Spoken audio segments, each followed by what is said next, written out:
CVB Boboto. Ah, Bozali, Nakati a CVB Boboto. Nous sommes aux oeillets bâtis. Spécial année pastorale, pour le Tozu à Sikaramoko.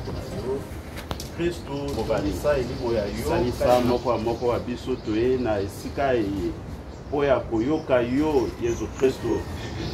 Solo, Toe, Toyoka, Yo, Toe, Baneye, Yabotam, Saba, CVB, Abiso, Obimana, Abiso. Baba, tunakusina, tunakuja hapa. Basi bebe yote tunaiacha katika mikono yako.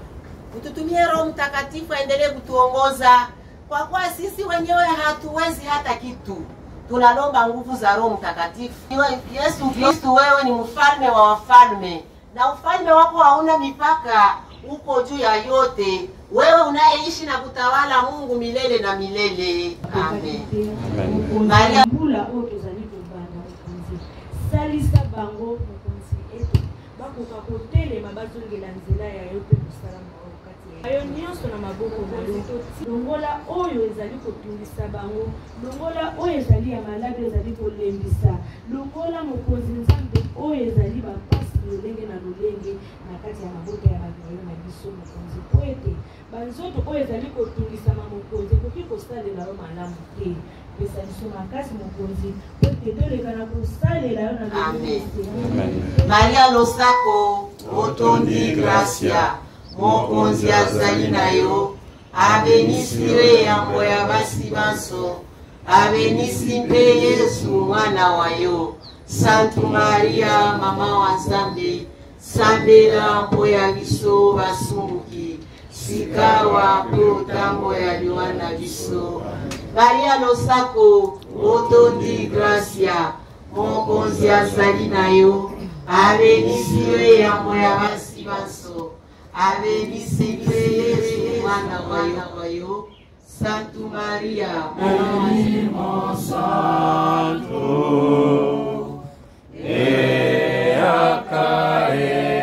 Yaka mobondi wa biso. Santo mobondi wa biso epai ya Yesu. Molobeli tata wa likolo kitela biso. Elimo Santo,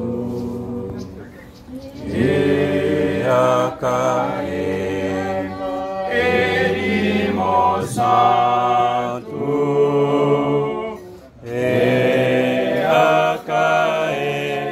Yaka mobondi wa biso. Et daigne nous envoyer du haut du ciel un rayon de ta lumière. Viens à nous, consolateur des pauvres. Viens, dispensateur des dons.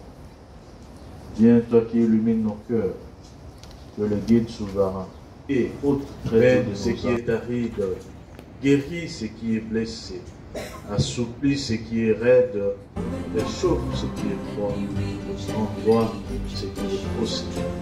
Donne tes dons et comble de tes grâces tous les croyants et fidèles qui se confient en toi. Donne mérite et vertu.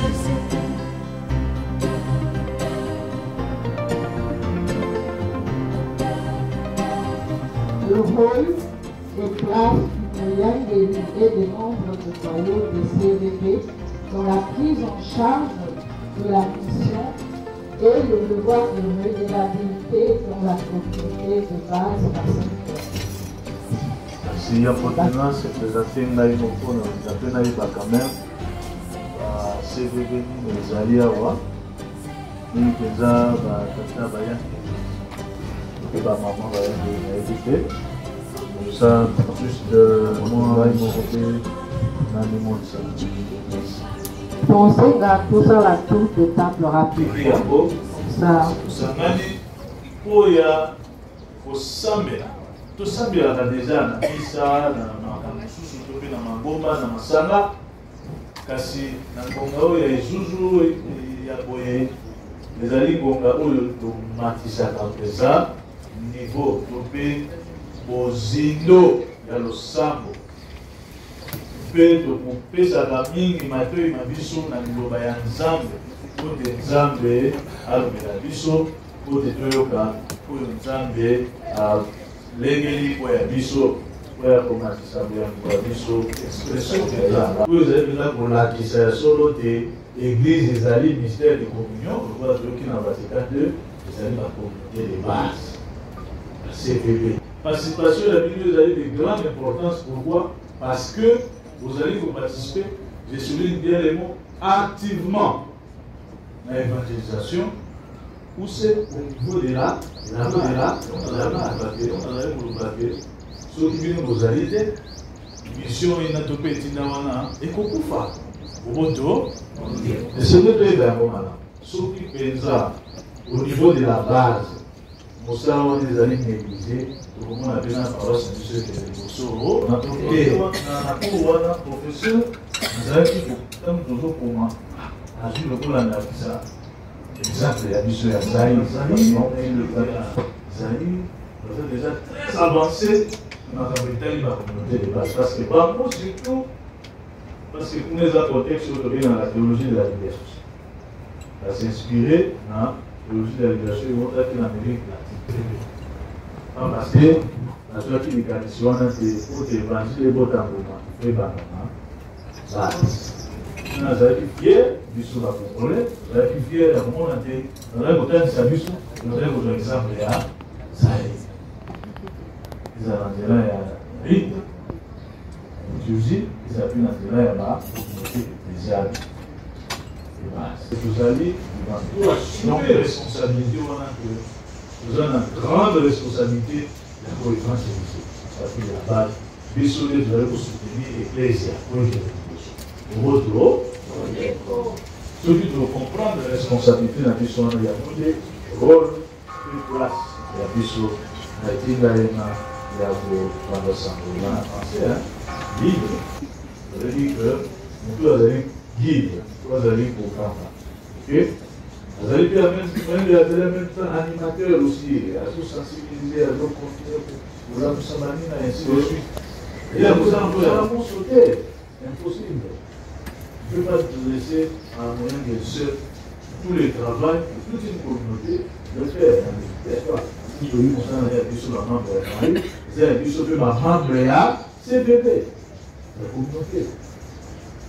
Il y a des moyens qui sont allés, mon tour est pour faciliter, mon salamon, à pour guider, à pour coordonner l'activité, pour utiliser la note, pour que nous voulons bien. C'est bon, vous pouvez avoir établi justement ces ponts, bien, parce que quand vous avez la deuxième partie, le principe de la réservabilité, c'est ça. Parce qu'il y a tout ça en même temps pour entre, parce que nous voyons tous les aïeux qui disent dans le aussi quelque part, vous aussi dans l'ensemble depuis, vous avez bloqué en mode qui est comme une émission. Pour autant que vous autres, ça peut être des habitants, vous avez un mot, dans votre commentaire un mot. Vous allez en même temps envers la base, aussi envers la leadership. Leader aussi, pour la biso, il fait dans l'accompli, dans le sens, il y a Jésus-Christ qui a dans le sens de la matière. Ils allaient, dans le papa, le bâtiment, nous allons moyen de faire dans la vie, on sale. Tout la biso, au premier moyen, ça veut dire la biso, au premier année, on sale, il y a on sale, il y a si tu as au sein de la bataille, au sein de la nani, ça n'a pas été exemple de tout notre propre bien. Tout notre propre bien. Dieu n'en a pas besoin. Tout ça, il y a tout ça, il y a tout ça, il y a tout ça, il y a tout ça, il y a tout ça, il y a membres ya milieu na ye, na noyau, na noyau ya CVB. Banso, tozali na mosala wana ezali mosala moko ya motuya. Et en même temps, responsabilité on a. Ils ont la responsabilité qui est à Bokonza. Ils ont la responsabilité où ils ont une implication éthique et morale. Donc, vous voyez que le là, c'est bien que le barayango, même surtout ceux qui ont le barayango, vous avez côté le vert, tata épiscopo, vous avez côté le vert, sango, mokonzi. Non. Moyangeli, biso nyonso esika nyonso ozwa biso ko babengi yo mokambi moyangeli yebati ozali lokola mokengeli wa pata mokengeli molamu bon pasteur bon berger bon mosiko mokengeli molamu pata azali nani bien esika ye ezali wapi parce que tozayi mpe koloba likambo ya esika place. J'aime beaucoup ce que le pape nous a proposé pour parler du bon berger. Vous parlez de la position, parce que la place, la position, à vos alawa, parce qu'il faut à la gare à l'Ibosso, et ainsi de suite.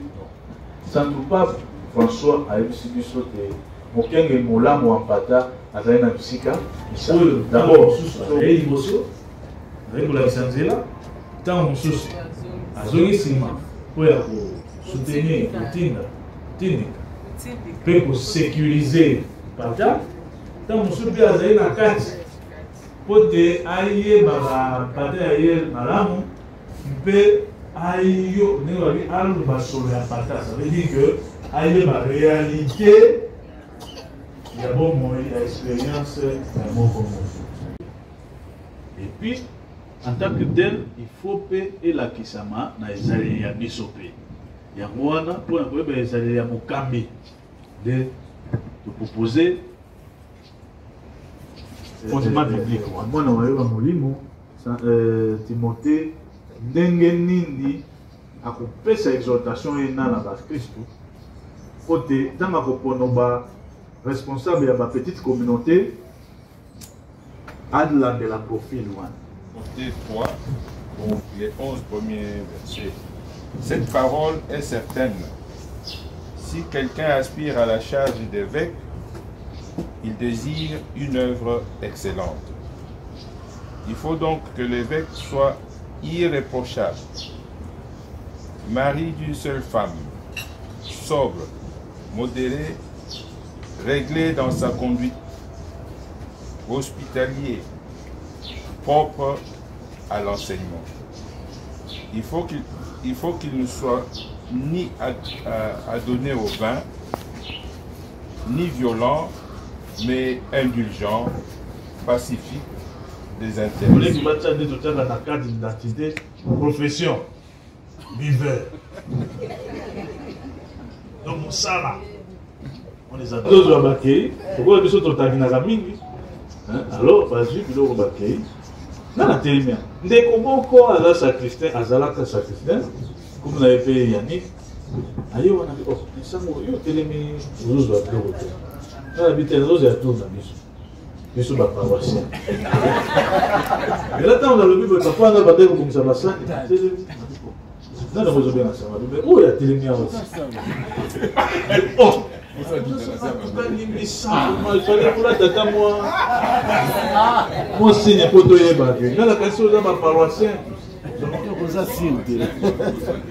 Donc, c'est ça, ce qu'on lui pose à la sobre, société PM sous, qui pour les jeter, pour négliger. Mais il faut faire face à ça. Là, on a un moment bête, d'ailleurs, pour te sexer, on a dit que mon topo va aux alars, on reconnaît. Donc, donc il faut, c'est normal, on a fait que, pour quelle place on va rejeter, il faut reconnaître mon salaire maillot, c'est normal. J'ai aussi rapport, pour ça, le rapport, ils allaient devoir, il y a besoin de Christ, mais il y a besoin de moi, mon salaire, parce que c'est ça, parce qu'on nous a confié, et parce que c'est confié, on doit rendre compte. Il y a confié Bissou. L'église.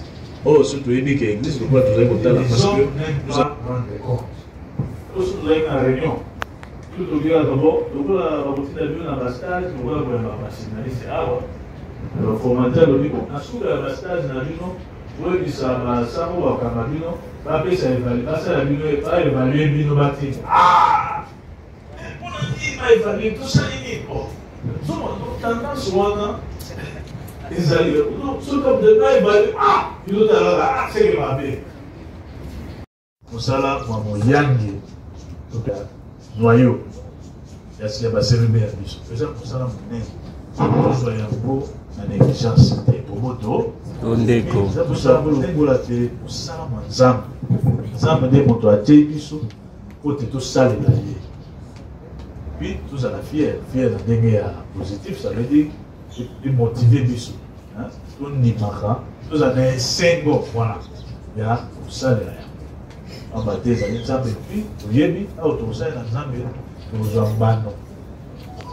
Il faut que Bissou les alliés, on est sur ça. Vous voyez, alors, pour y avoir des qui s'en empêchent à moi de tout, pour ça, c'est pour la méditation. D'abord, malheureusement, on ne peut pas qu'il y ait en français. Quelles sont les implications éthiques et spirituelles pour yo ndenge bonana meka ko traduire yango ndenge na muki ko bikela mokolo na mokolo na ndenge éthique ya nzoto pe ya molimo ndenge bene na etinda ya ngai lokola et moyangeli tombe membre ya mayo ndenge.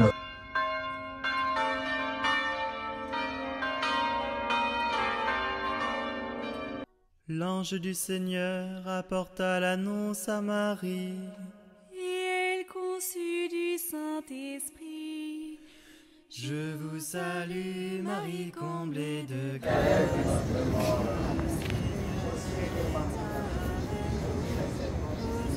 Et mes soins faits selon ta parole. Marie, pleine de grâce, le Seigneur est avec vous. Vous êtes bénie entre toutes les femmes, et Jésus, le fruit de votre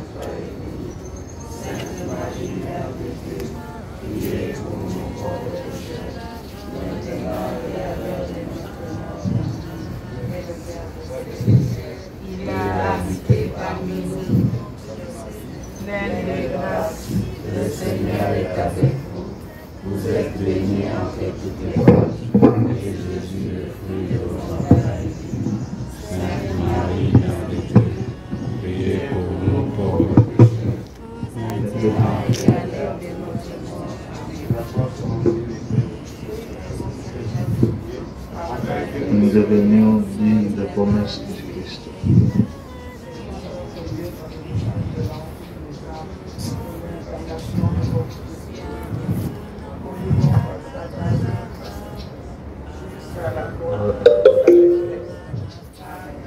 Amen. Amen. Amen. Tokoti, la deuxième partie.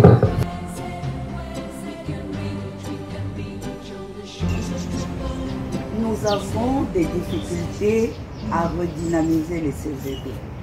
Ça, c'est un réel problème. Surtout les chrétiens du dimanche, au Bazobenga chrétien et à Ban. Donc, ils ne trouvent pas que c'est un niveau assez élevé. Donc, ils ont l'impression que c'est un peu du terre à terre, qu'on en fait trop et tout ça.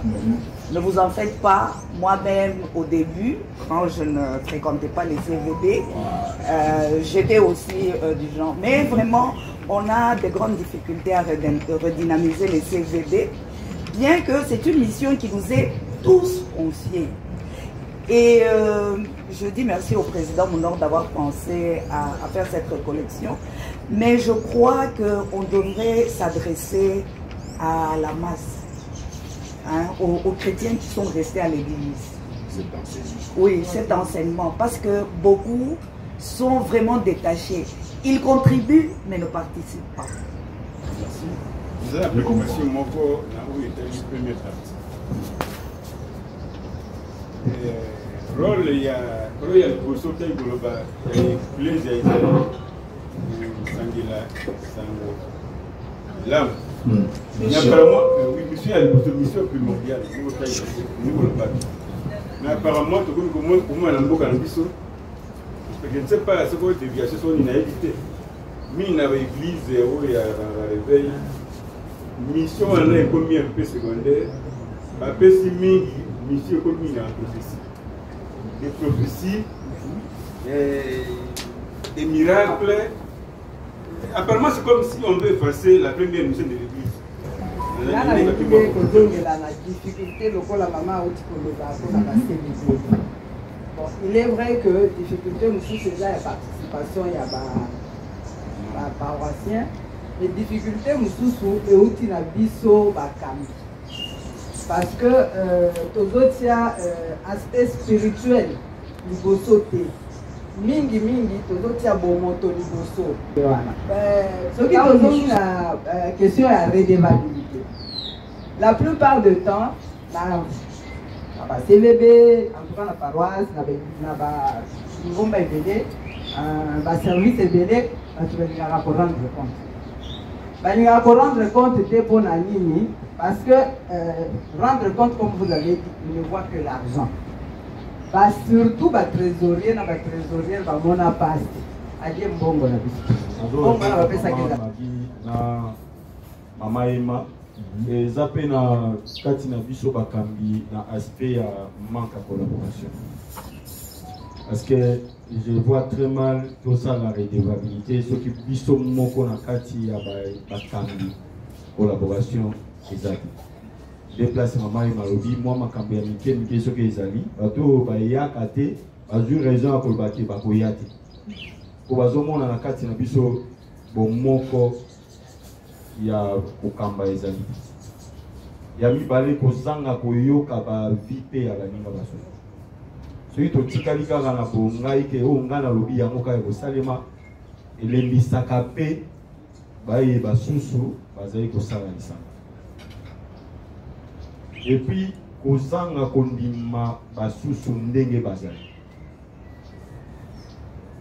toza mpe na mwa difficulté makasi lokola bakristo ya kondima ndenge nzambe akela biso soki mpe na point wana okoki kobeta mwasi ete mpo ebangisaka mwa moke omwana bareserve komokota makasi question oyo nangi natu nini tosengeli kosala mpo tondimisa baninga ke tokweyaki mpe totelemi mpo mokili etangaka kaka mingi mabe mpe batiki oyo na mabe wana eleka mibu zomi oza nango kaka bomoi na yo mobimba ata kosalaki makasi ya kotena esalaka mpe mwa kasi bakotangela yango d'expérience que j'ai faite la paroisse d'expérience, nous avons vu des prêtres arriver dans notre paroisse et Maïematali CVB, ça ne les concerne pas.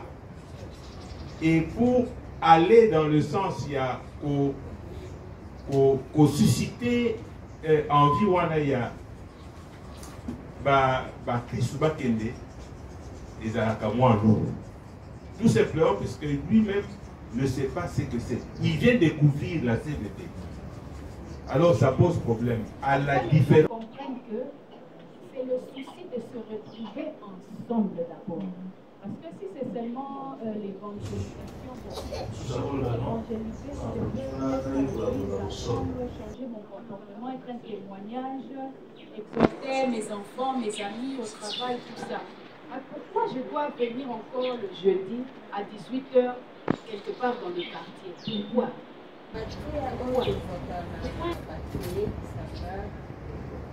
É um mususu bagendo a compreender a outra. Porque se você tem experiência do bem, ateia ou a compreender. É uma coisa capaz de. C'est ça. Il faut que les jeunes participent aussi à des réunions, n'est-ce pas, de communauté. Il faut les responsabiliser. Il faut vraiment, c'est pas facile. Bon, c'est vrai, il y a toujours des raisons ou non, parce qu'ils sont encore actifs, ils travaillent, fatiguent, ainsi de suite. Toujours beaucoup de raisons. Quant à la question, toute communauté tient comme référence ce qu'on appelle l'église primitive. C'est ça, toute communauté chrétienne. Donc, quand on se retrouve, c'est ça qui est au centre. Quand je parle de prêcher la bonne nouvelle, il y a beaucoup d'aspects là-bas. Vous avez d'ailleurs mentionné, cela c'est pas seulement en parole, mais aussi en mentionné, c'est la bonne nouvelle. Les concepts, qu'est-ce qu'on met dedans dans les concepts, comme vous avez dit?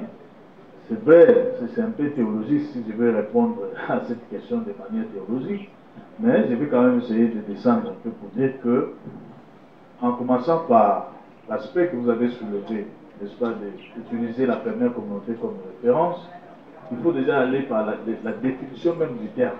Disons, les termes qui composent cet anacronyme CVB. C'est communauté ecclésiale vivante des bases. Donc, il y a le terme ecclésia, ça veut dire église, c'est une petite église. Comme j'ai dit, l'église, c'est en fait, défini selon les conciles Vatican II, c'est un mystère de communion, de cette communion ecclésiale. Donc, ça veut dire que nous sommes tous peuple de Dieu. Alors, en tant que tel, quand on se réunit, c'est comme une petite église qui se réunit. Okay? Alors, l'église, nous sommes chrétiens, pourquoi? On ne doit pas se réunir comme ça. C'est pourquoi j'ai dit qu'il faut faire la différence avec les autres communautés ou groupes à caractère social. Alors, nous marquons cette différence parce que on s'est réunis autour, vous avez dit d'ailleurs, la parole de Dieu. Dans les partages de la parole sur la parole de Dieu, même si ça ne se limite pas là, parce qu'il faut aussi prêcher, alors, par les comportements et témoignages de vie, et aussi, parce que nous sommes une communauté, on vit en solidarité. Vous avez, d'ailleurs, c'est cela que tient, n'est-ce pas, votre témoignage. Ils ont montré, n'est-ce pas, vous avez appelé ça d'ailleurs, je ne sais pas, générosité, ou hospitalité ou bienveillance. Ils ont montré, c'est ça la communauté. C'est ça l'essence de la communauté. C'est ça l'essence de la communauté. Et qu'est-ce qui doit motiver les jeunes qui viennent du travail fatigués pour aller? C'est parce que quand on va en aller, il y a un miracle qui se produit par le fait d'être ensemble. On ne se rend pas compte parce qu'on veut que les choses soient tellement claires. Parce qu'on gagne toujours quelque chose. On apprend toujours quelque chose. On a toujours quelque chose. On rentre toujours avec quelque chose. Peut-être qu'on ne s'en rend pas compte. Parce que par le partage de l'autre, on apprend beaucoup. Et par mon propre partage aussi, vous ne savez pas ce que ça produit comme effet chez les autres. Vous pouvez changer toute une vie à partir de votre propre témoignage ou partage. Mais peut-être que vous ne vous en rendez pas compte. C'est pourquoi les jeunes qui sont fatigués doivent être motivés par ça. Ils disent non, je dois aller donner ma contribution à la communauté. On a besoin de moi. De se sentir important. que je dois aussi bénéficier de quelque chose de ce qui va se passer là-bas. J'en ai besoin. Ça peut être un partage de son travail. Dis non, aujourd'hui, j'étais tellement fatigué, mais en revenant, j'ai rencontré une maman qui a fait ceci et cela. Alors, quelqu'un d'autre peut répondre à son partage pour dire dans ce genre de cas, je pense que... Et tout ça, cet être ensemble-là produit toujours des effets. C'est ça le problème. Nous ne voyons pas ce que ça produit en nous. C'est d'abord une dimension spirituelle. Et tout ce qui est spirituel n'est pas toujours vérifiable. C'est pourquoi ça nous a donné l'avantage pour la mission de Otangalelo, Pambate, et puis si Libakou, et puis si Santupo Libakou, il y a aussi là sous témoignage qui est Aza sous motoya Kalaté, à quoi motoya. C'est ça. Donc, bon, moi, on a eu cause à la témoignage pour y avoir et puis cause à la paix, occasion qu'on a eu, il y a relaxé abonné et un il y a témoigner un. Donc, ils ont la limite et décourager tes faits. Parce que les gens sont toujours comme ça. Et on a vu qu'on a senti pour même la canisse, ils ont la temps où c'est ça qui m'a sorti à Koufaki, mais sous-même sous Banima et sous. Parce que on voit la flot. Que dès qu'il y a les lois de la moto, il y a des gens qui vont. Parce que la pécheur public, ils ont la base assez. Matthieu, collecteur d'un, a commis, oui, pour le apôtre. Imaginez, parce que la Bible est le paradis sauté, mais la Bible est le bagage tout ça, il y a toujours un accès à la Bible, parce qu'on est à canon. Au ce moment, ce n'est pas partout qu'il y a taillé. Alors que vous avez bien que tel homme ne pas pour. Parce que ce sont des pécheurs, on les appelait des pécheurs publics. Mais dès que les gens ont un Messie, c'est comme ça. Donc les gens vont toujours rester avec cette image-là, mais les gens vont la bombe ils vont sauver. Donc, généralement, et là on a un peu ça comme conseil, ce qu'on a dit, pour attacher l'importance dans les commentaires, il faut continuer de choses. Mais sous vous changer à Viwana, quand vous allez vous pousser un peu dans vos habits, ce n'est plus la même chose. Il y a un changement. D'ailleurs, on est dans la loi. Donc, il faut aussi changer. Il faut que ce changement-là soit réel. Parce qu'on a vérifié ça en Saint-Paul. Et d'ailleurs, chez Saint-Paul, le changement était radical. Quand on rencontre Jésus, cela nous transforme, on n'est plus les mêmes. C'est pourquoi on quitte le vieil homme pour revêtir l'homme nouveau. Changement, donc, vouloir ou pas, on va changer le langage. Et non, il y a beaucoup d'exemples. Ils ont dans la Bible, ils ont même dans l'histoire de l'Église. Saint Augustin, docteur de l'Église, ainsi tout ce que nous inspirons de sa vie. Mais à ça qui dit, maman n'a pas de la et il est parmi à tout de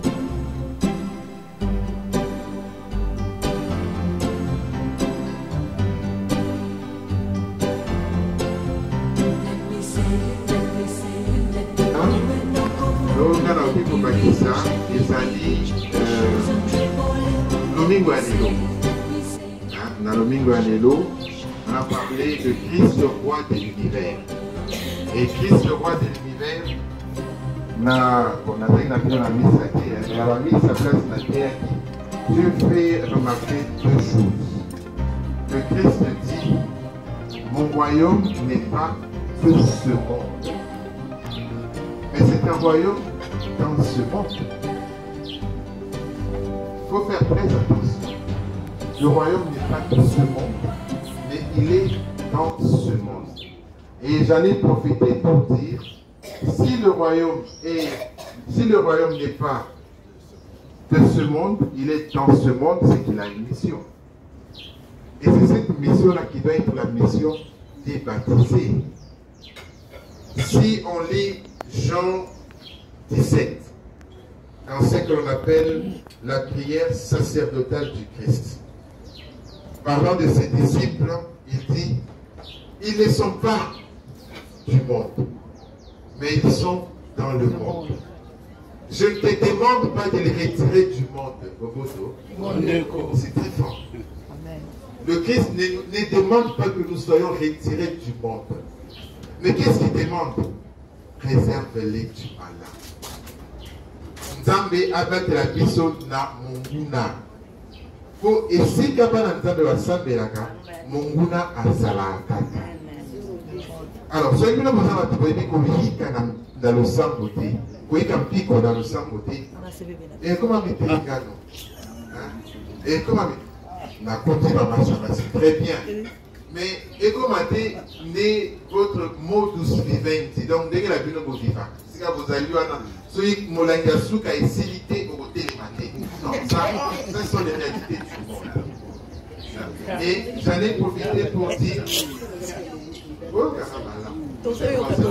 pouvoir de l'Église ne peut pas se confondre avec le pouvoir du monde. Parce que la mission de l'Église, c'est de transformer. Ce qui est avec nous devons savoir transformer ce monde. Et bon, si quelque chose nous a dit,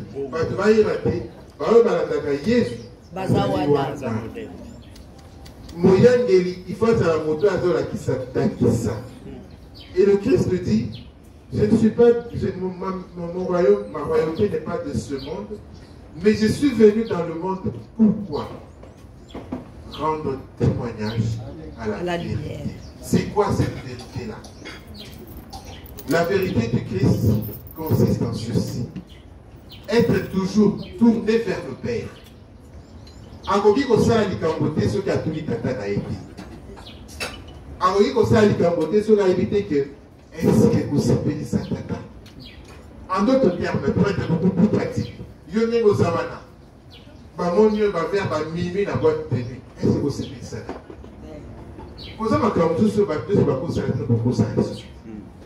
Le Christ était toujours tourné vers le Père. Et en deuxième position, c'était quoi? Il était là à notre service. En même temps qu'il était tourné vers le Père, et il était aussi à notre service. Et j'ai chuté en disant, dans la célébration du Christ roi de l'univers, c'est reconnaître et dire ceci. Le Christ est le vrai visage de Dieu. Amen. Et le Christ est le vrai visage de l'homme. Amen. Amen. Vrai Dieu et vrai homme. Ouais. C'est comme on d'accord.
Mwana, Santo, Bobodo,